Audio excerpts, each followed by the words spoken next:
আমার এলাকার এক মুয়াজ্জিন বুঝলেন, ফজরের আজান যখনই দেয় চারিদিক থেকে 4-5টা কুত্তে আসে ওই মসজিদের জানলার কাছে উ উ উ।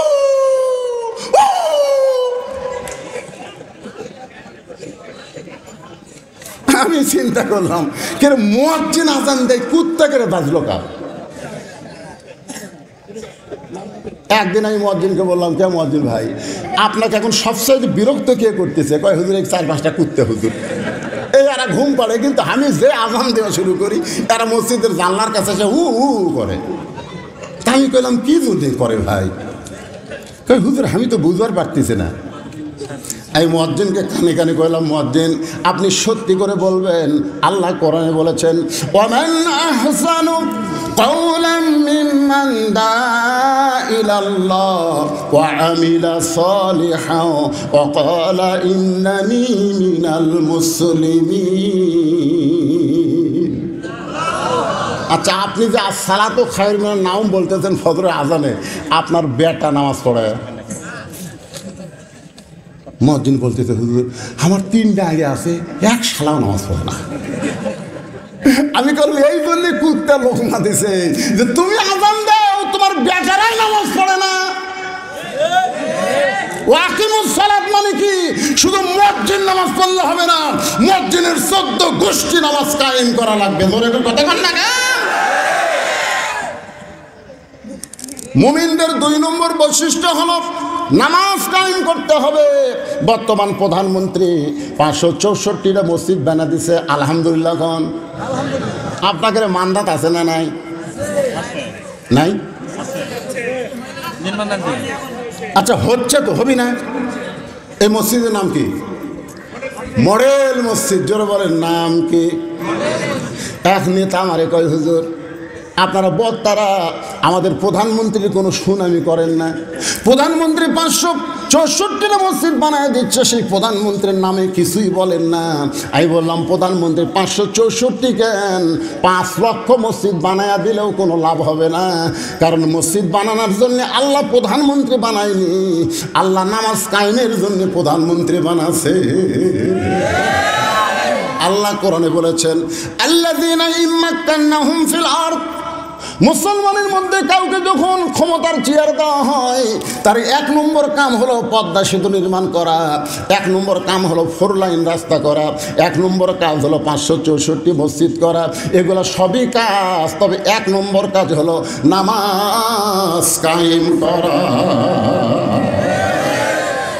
আজকে যদি প্রধানমন্ত্রী ঘোষণা করে যে করোনার সময় কি করলো পুলিশেরা, মুখত খালি মাস্ক না থাকলে কি করতো মনে আছে আপনাকে? আমি একটা মৌলানা মানুষ, আমার মুখত মাস্ক নাই, 5,000 টাকা জরিমানা। আপনার দেখেননি ফেসবুকে দিয়েছিল? হ্যাঁ, মানে আমারটা এই জন্যই করছে যে আপনি একটা মৌলানা হয়ে মুখত মাস্ক পরেননি, এই রাগের ছড়ি। আসলে 200 টাকা জরিমানা, কিন্তু আমার 5,000 করছে। আপনারা বলেন প্রধানমন্ত্রী যদি ঘোষণা করে, শুধু মডেল মসজিদ নয়, মডেল মসজিদে মুয়াজ্জিন যখন আজান দিবে ওই আজান দেওয়ার সাথে সাথে মুসলমান দাবি করে মসজিদের মধ্যে ঢোকে না, ওদের পাছার কাপড় খুলে 5টা করে বাড়ি। এই আইন যদি প্রধানমন্ত্রী চালু করে দেয়, আপনারা বলেন তো আমাদের যুবকেরা আজান দেওয়ার পরে বেড়ে ঘুরবি?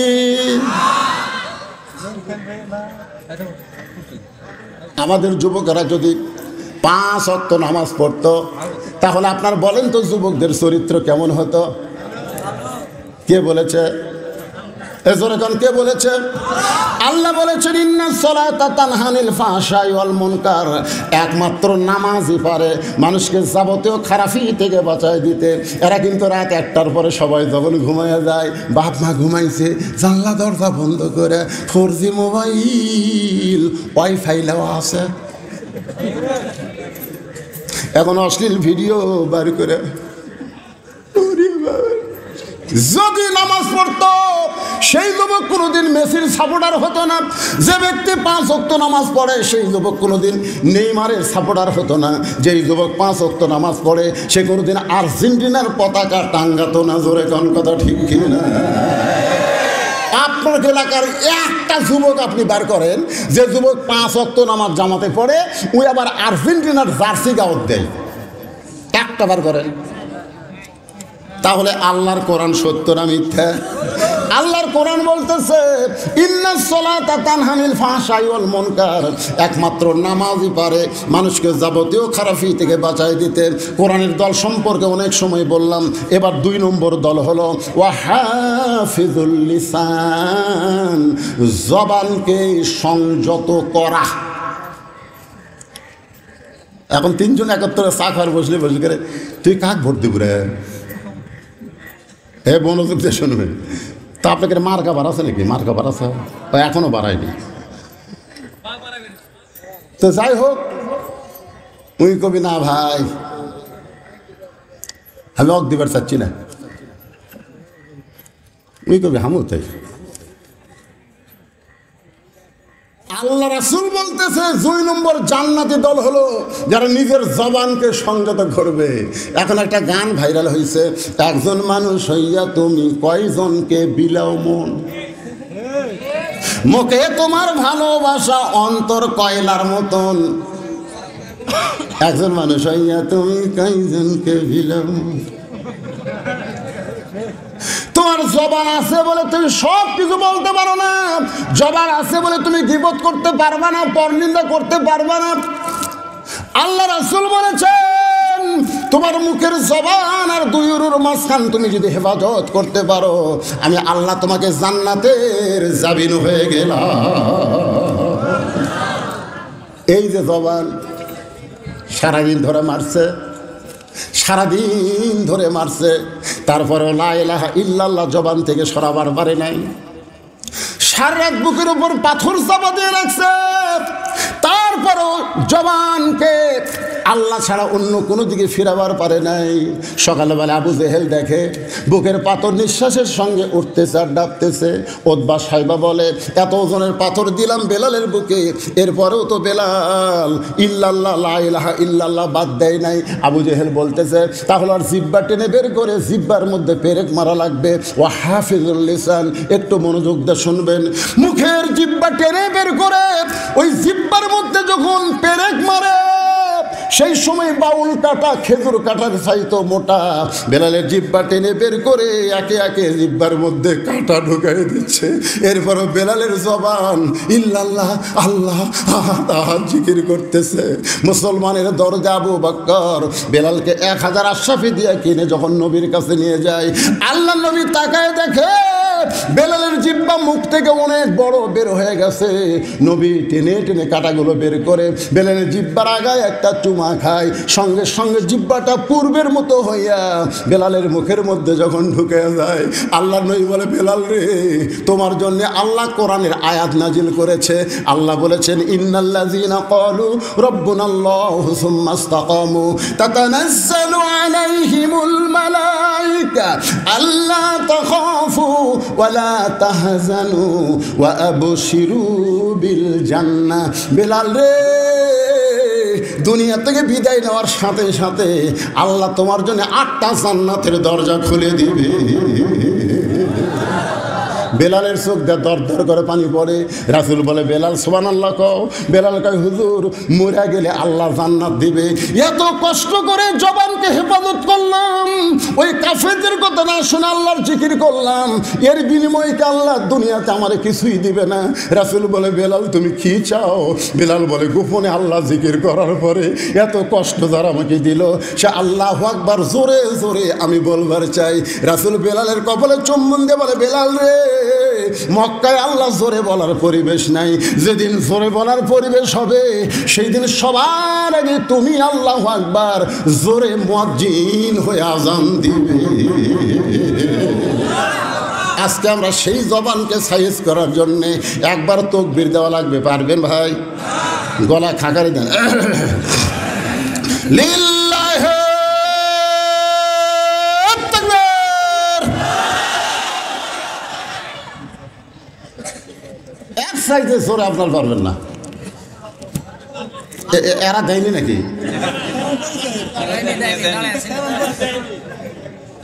সব মিডিয়া আজকে মিডিয়ার হেডলাইন কি হবে?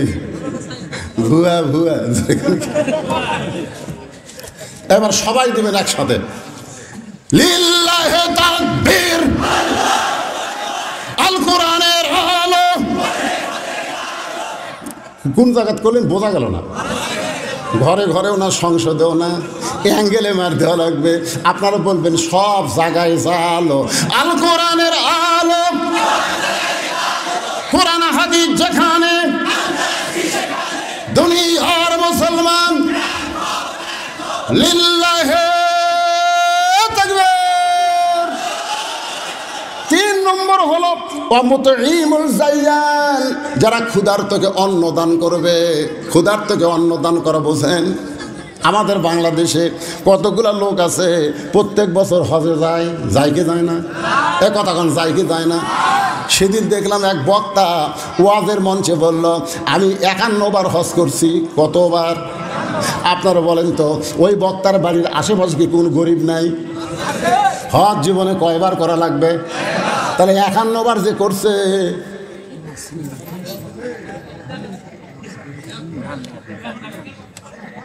এ হাসেন কেন? মুতিমুল জাইয়ান, একটু মনোযোগ দিয়ে শোনেন। তোমার জীবনে একবার হজ করলে হজের ফরজ আদায় হবে। তুমি 51 বার করলে, তার মানে তোমার বাড়ির আশেপাশে কোনো গরিব নাই, তোমার বাড়ির আশেপাশে কোনো বিধবা নাই, তোমার বাড়ির আশেপাশে কোনো এতিম নাই। রবি ইবনে সুলাইমান হজ করতে যাবেন, ওরা 10 জন। জোরে কোন কয়জন? রবি ইবনে সুলাইমান দূরের এক আত্মীয়ের বাড়ির থেকে দোয়া নিয়ে আসার সময় গভীর রাত্রে তাকায় দেখে রাস্তার পাশে কে যেন কি করতেছে। একটু নিকটে গিয়ে দেয় একটা মহিলা মরা গাদার গা থেকে গোস্ত কাটতেছে আর টোপলা বাঁধতেছে। রবি ইবনে সুলাইমান চিন্তায় পড়ে গেল, একে তো গাদা খাওয়া হারাম, তারপরে মরা গাদার গোস্ত কাটতেছে। এই মহিলার অবশ্যই খারাপ মহিলা, কোনো হোটেলের সঙ্গে হয়তো যোগাযোগ রেখেছে, এই মরা গাদার গোস্ত দেয়, সেইটা পাক করে হোটেল আলো হয়তো মানুষদেরকে খাওয়ায়। দেখি মেয়েটা কোথায় যায়। রবি ইবনে সুলাইমান নিজের বাড়িতে গভীর রাত্রে না গিয়া ওই মেয়েটার পিছনে পিছনে নিরাপদ দূরত্ব বজায় রেখে রাস্তা নিল। মেয়েটা একটা ভাঙ্গা বাড়ির মধ্যে ঢোকার সঙ্গে সঙ্গে 2টা মেয়ে কাঁদতেছে আর বলতেছে, মা আর ক্ষুধার জ্বালায় পারতেছে না, মা তাড়াতাড়ি আমাদের খাবার দাও। মা বলতেছে, এই দেখো গোস্ত আনছি, এই গোস্ত সিদ্ধ করে তোমরা খাও, আল্লাহর শুকরিয়া আদায় করো। রবি ইবনে সুলাইমান চমকে যায়, নিজের মা হইয়া মেয়েদেরকে মরা গাদার গোস্ত দিয়ে বলতেছে সিদ্ধ করে খাও, আল্লাহর শুকরিয়া আদায় করো।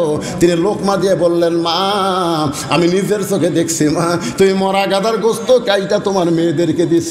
এবার মেয়েটা বলতেছে, পথিক রে, আমার বাড়িতে আজকে 5-7 দিন হলে খাবার নাই, আমার স্বামীও দুনিয়া থেকে বিদায় নিয়েছে, এখন আমি মা কি করব? রাতের অন্ধকারকে চাদর মনে করে আমি বের হয়ে গেছি। হালাল না হারাম জীবিত আমি এটা তমিজ করতে পারি নাই। আমার মেয়েদের ক্ষুধা নিবারণ করার জন্য আমি মরা গাদার গোস্ত কেটে এনে দিয়েছি। রবি ইবনে সুলাইমান বলে, মা আমি এবার হজে যাবার চাইছিলাম বন্ধুদের সঙ্গে, আমি আর হজে যাব না, আমার হজের সব সম্পত্তি আমি তোমাদেরকে দিয়া দিব। তিনি এক দৌড়ে বাড়িতে আসলেন, হজের যত সামান আসলো সব ওই মেয়েকে দান করলেন।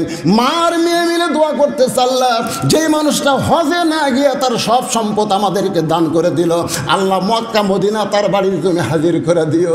রবি ইবনে সুলাইমান বলে, মা উল্টা দোয়া করো না, মক্কা মদিনা কোনোদিন মানুষের বাড়িতে হাজির হয় না, বরং মানুষকেই মক্কা মদিনায় যাইতে হয়। মার মেয়ে বলতেছে, বাবা শোনো, আমরা হলাম দোয়া করা আর কবুল করার মালিককে। নির্দিষ্ট সময়ে ওই 9টা বন্ধু এসেছে, চলো বন্ধু হজে যাই। বলে, তোমরা যাও, এবার আমি যাবার পারবো না। সবাই বলতেছে, তুই না বহু লোককে বললি হজে যাব, তাহলে হজে কেন যাবি না? বলে, আমার অসুবিধা আছে ভাই, তোমরাই যাও। ওই 9 বন্ধু হজ করে হজের সমস্ত কাম শেষ করে রবি ইবনে সুলাইমানের বাড়ির দরজায় এসে ডাকতেছে, রবি ইবনে সুলাইমান দরজা খোল। রবি ইবনে সুলাইমান দরজা খুলে দেখে ওই 9টা বন্ধু তার দরজার সামনে দাঁড়ায়। আল্লাহ রাসূল বলেছেন, তোমাদের এলাকার কোনো মানুষ হজ করে যখন তোমাদের এলাকায় ফেরত আসে, তুই মহব্বত নিয়ে ওই হাজির চোখের দিকে যদি তাকাও, ওই চোখ দিয়ে মক্কা মদিনা দেখে যে সওয়াব পাইছে, সেই সওয়াব আল্লাহ তোমাকে দান করে দিবে। রবি ইবনে সুলাইমান বললেন, ভাই তোমরা হজ করে আইছো, আমি জানলে তোমাদের সঙ্গে দেখা করতাম। একজনের মাথায় একটা বিশাল টোপলা, এই টোপলালা বলতেছে, মিথ্যাবাদী, হজে যাওয়ার আগে তোর কাছে চাইছিলাম, তুই কইলি হজে যাব না।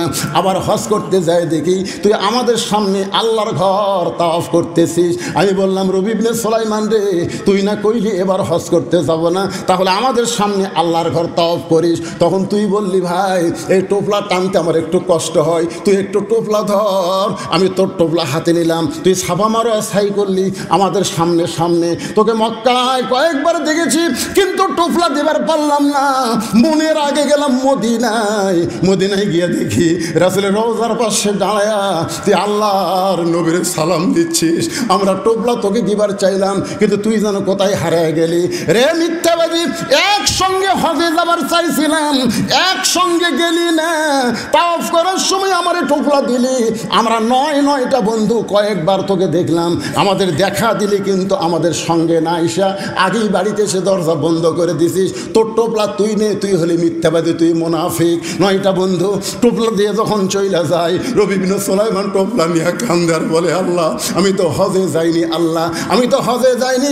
আমার বন্ধুরা কেমন করে এমন কথা বলতেছে, এইটা কিসের টোপলা গো আল্লাহ, আমার মুনাফিক মিথ্যাবাদী বলে গেল। আমি জীবনে এমন কি অপরাধ করলাম গো আল্লাহ। কানতে কানতে যখন বেহুশ হয়ে পড়ে যায়, এমন সময় আল্লাহর নবী রবি ইবনে সুলাইমানের মাথায় হাত দেয়, বলে রে রবি ইবনে সুলাইমান কান্দিস না, ওই অনাথ এতিমকে তোর হজের সমুদয় সম্পদ দান করার কারণে একজন ফেরেশতাকে তোর চেহারায় রবি ইবনে সুলাইমান বানায়া আল্লাহ তোর নামে হজ করায় আনিছে। রবি ইবনে সুলাইমান বলে রাসূলুল্লাহ বুঝতে পারলাম আল্লাহ তাআলা একজন ফেরেশতাকে দিয়ে আমার নামে হজ করায় নিছে, আপনার রওজা জিয়ারত করায় নিছে। কিন্তু এক বন্ধু যে টোপলা দিয়ে গেল, এইটা কিসের টোপলা গো নবী জানতে চাই। সঙ্গে সঙ্গে নবী কোরআনের আয়াত তেলাওয়াত করলেন, ওয়ামা তুনফিকু মিন শাইইন ফি সাবিলিল্লাহি ওয়াফা ইলাইকুম ওয়া আনতুম লা তুজলামুন। আয়াত দিয়া নবী বুঝাই দিলেন টোপলার খবর, আয়াত দিয়ে বুঝাই দিলেন বাজান গো মতে ইমুল জাইয়ান, ক্ষুধার থেকে অন্ন দান করার দরকার আছে না নাই? যারা ক্ষুধার থেকে অন্ন দান করে তাহলে তারা তাদের জন্য আল্লাহর জান্নাত আশা করে আছে। 3 নম্বর 4 নম্বর হলো মুকসিল উরিয়ান, যারা বস্ত্রহীনদেরকে বস্ত্র দান করে। এই যে কঠিন শীতের মধ্যে বস্ত্রহীনদেরকে যারা বস্ত্র দান করে আল্লাহর জান্নাত তাদের জন্য আশা করে আছে। আর 5 নম্বর হলো ওমান সাল্লি আলা হাবিবির রহমান, নেকির চাইতে পাপ বেশি। ধাক্কায়া ধাক্কায়া জাহান্নামের ফেরেশতারা যখন জাহান্নামে নিয়ে যাবে, ওই সময় আমাদের নবী আমাদের সামনে দাঁড়িয়ে যাবে। ফেরেশতারা বলবে দাঁড়ায় লাভ নাই, নেকির চাইতে পাপ বেশি, আল্লাহ হুকুম করছে জাহান্নামে। আল্লাহ নবী কিছুই বলবেন না। ফেরেশতা জিবরাইল এসে সালাম দিয়ে বলবেন ইয়া রাসূলুল্লাহ, এর সামনে দাঁড়ায় কি করবেন, এর নেকির চাইতে পাপ বেশি। এ কারণে আল্লাহ জাহান্নামে ঘোষণা করছে। আল্লাহ রাসূল তখন বলবেন জিবরাইল, আল্লাহ হাকিম হয়ে আমার উম্মতকে আসামি বানায় বিচার করেছে, আমি নবী উকিল সেখানে ছিলাম না। এই বিচার আল্লাহ করতে পারে কিন্তু আমি নবী এ বিচার মানি না। আল্লাহ বলবে জিবরাইল নবীকে বলো তার আপিলকে আমি গ্রহণ করলাম। আমাদেরকে আবার নিয়ে যাওয়া হয় মিজানের কাছে, নেকের পাপ ওজন করে দেখা যাবে নেকির চাইতে পাপ বেশি। আল্লাহ বলবেন হাবিব দেখেন নেকির চাইতে পাপ বেশি, এখন কি উপায়? সঙ্গে সঙ্গে নবী, আমরা যে নবীর প্রতি দরুদ শরীফ পড়ি, এই দরুদ কিন্তু আমাদের আমল নামাও নাই, আল্লাহর কাছেও নাই। এই দরুদ চলে গেছে মদিনায়, সেই দরুদগুলো নেকির পাল্লায় দেওয়া হবে, সঙ্গে সঙ্গে নেকির পাল্লার ওজন বেশি হবে। এখন ওই টোপলার মধ্যে কি আছে গুরুত্বপূর্ণ খবর কি আপনারা শুনতে চান? কারা কারা শুনবেন একটু আল্লাহ হাত দেখেন তো দেখি। লিল্লাহি তাকবীর, আয়াতটা আর একবার কই, তারপরে টোপলার খবর দিচ্ছি। ওমা তুনফিকু মিন শাইইন ফি সাবিলিল্লাহি ওয়াফা ইলাইকুম ওয়া আনতুম লা তুজলামুন। কেরে ওদিকে কথা বলে কেরে, ও যে একটা পুচকে সওয়াল দেখছেন, এত রাত চেতন আছে বারে এরা তাকে যায়নি স্যার, এরা সিজার করা খেয়ে গেছে। আমার গ্রাম সম্পর্কে ভাবির ছেলে খালি কান্দে হুজুর, আমি আয়াতুল কুরসি দোয়া দূর যা আছে ভাই পুরো ফুঁক দিলাম, বাড়ির জায়গায় হুজুর আরও কান্দে। আমি সূরা ফাতে 21 বার পড়ে পানি ফুঁক দিয়ে বললাম এটা 3 বার খাওয়ান তো, খাওয়ানোর পরে কয় হুজুর আরও কান্দে। শেষ পর্যন্ত ওই মেয়েটা আমাকে কইল হুজুর এখন আর দোয়া দূর দাম নাই হুজুর। আমি মনে খুবই কষ্ট, 2-3 মাস পরে বললাম তোমার ছেলেকে এখনো ওই রকমের কান্দে কেন? না হুজুর আর কান্দেই না। বন্ধ হলো কেমনে? কারণ বাপ একটা মোবাইল কিনে দিছে, যখনই কান্দে চালু করে দিই আর কান্দে। আমি তখন বললাম তুমি সত্যি করে কও তো তোমার সন্তান কি নর্মালে হসে না পেট কাটা হসে? তখনকে না হুজুর নর্মালে হয়নি, পেট কাটা। তো পেট কাটা সন্তান তো এরকম হবে, কারণ জন্মের আগে ওরকম বার করছে। ভাই রে শোনেন, নর্মালে প্রত্যেকটা মায়ের বাচ্চা হবে। আজ থেকে 20 বছর আগে সিজার আসলো। আপনার কথা কন না, কারণ যার বয়স 22 বছর ওই সিজার। আমার দাদি কষে তো টাইনা বার করতে তোর মাথা লম্বা হয়ে গেছিল রে, পরে মাথা থাবে থাবে আমরা গোল করছি। শোনেন, নর্মালে সব বাচ্চাই হবে, সব বাচ্চাই নর্মালে হবে, কিন্তু কতগুলো মায়ের ধৈর্য কম, কান্দে। তোর স্বামী নিয়ে যায় ডাক্তারের কাছে, ডাক্তার পরীক্ষা করে দেখে যে নর্মালি হবি 2 দিন পর, কিন্তু ডাক্তারের টাকার দরকার। ডাক্তার বলতেছে পানি শুকা গেছে, একটু বেঁকা হয়ে আছে। তখন কয় তাহলে সিজারই করেন। সিজার করে দেখে আর ঘুমই ভাঙিনি, কারণ 2 দিন পরে যাই হবি আর ঘুম ভাঙিছে। তখন পেটের মধ্যে বার করে এইরকম একটা ঘুরেন দেয়, বুঝলেন? এইরকম যেই ঘুরেন দেয়, ঘুরেনে ছোট মাথার ঝাঁকি খায়, ওই যে ঝাঁকি খাওয়া খাসে ভাই এখন মোবাইল ছাড়ার ভাত খায় না। জোরে কোন কথা ঠিক না? এখন রাত বাজতেছে তো 5 মিনিট কমে 1টা, তাও ওই পুচকে ঘুরতেছে। তুই ওই কি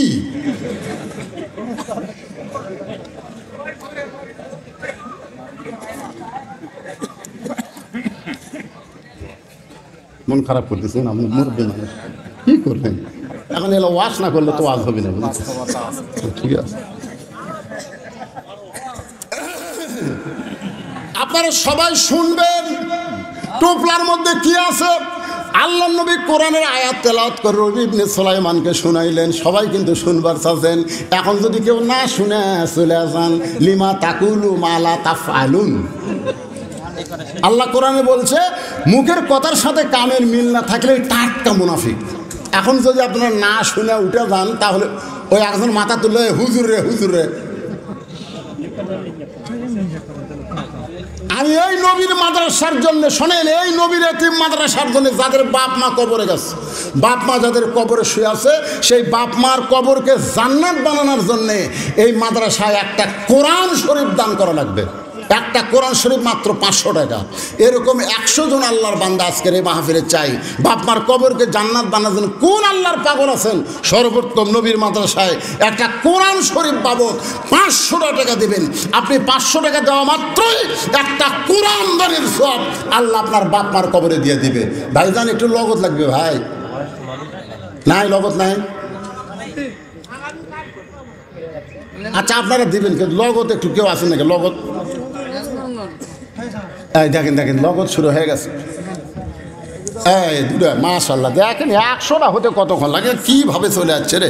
আল্লাহ তোমার একটি মায়ের জন্য দোয়া চাই, আর একজন আল্লাহর বান্দা কিছুই না, একটা কোরআন সবচাইতে বড় দান নবীর মাদ্রাসা একটা কোরআন। টাকা ঠিক হয়ে যাবে ইনশাল্লাহ। আর একটা কোরআন শরীফ বাবা 500 টাকা দান করছে। আল্লাহ দান কবুল করেন। টেস্ট এমনভাবে করছে যে হাতত পাওয়া যায়, কেন এটা টেস্ট হলে যাত্রার মঞ্চ হচ্ছে রে। এমন ভাবে বক্তার হাত, তার হাত, দুটো হাত একটি হচ্ছে না।